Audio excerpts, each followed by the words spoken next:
पोलिसांनी सगळे video viral झालेले असतात। प्रकाश आंबेडकर येणार आहे, तिथं रामदास आठवले येणार आहेत, सगळा महाराष्ट्र पेटवायचा का तुम्हाला? महाराष्ट्र पेटवू नका।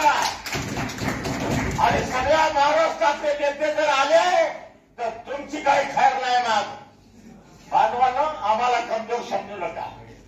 आज आमचे अनेक नेते फोन करायला जाते, प्रकाश आंबेडकर बोलले, रामदासजी बोलले, मी म्हणलं काय नाही साहेब, परभणी आम्हाला शांत करायची आहे, परंतु तुम्ही हे बॉम्बिंग ऑपरेशन थांबवा। आमच्या वस्तीत जर कोणी जर एसआरपी घुसले तर त्या एसआरपीला गनिमत आहे, कोणी मारण झालं। जर आम्ही आदेश दिला तर त्याची काय खरं नाही, परंतु आम्ही गुन्हेगारांचं समर्थन करणार नाही। तुम्ही समर्थन करायचं।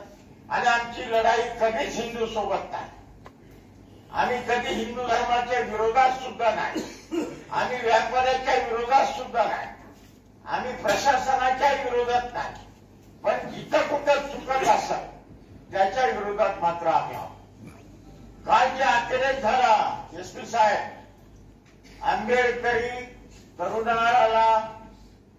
तरुणाच्या विरुद्ध गुन्हे दाखल करण्यासाठी आपण जे बॉम्बिंग ऑपरेशन केलं, आंबेडकरी वस्त्याला टार्गेट करण्यात आलं साहेब।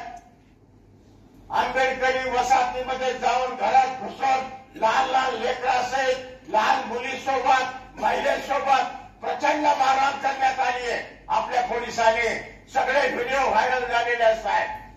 प्रकाश आंबेडकर येणार आहे, तिथं रामदास आठवले येणार आहेत, सगळा महाराष्ट्र।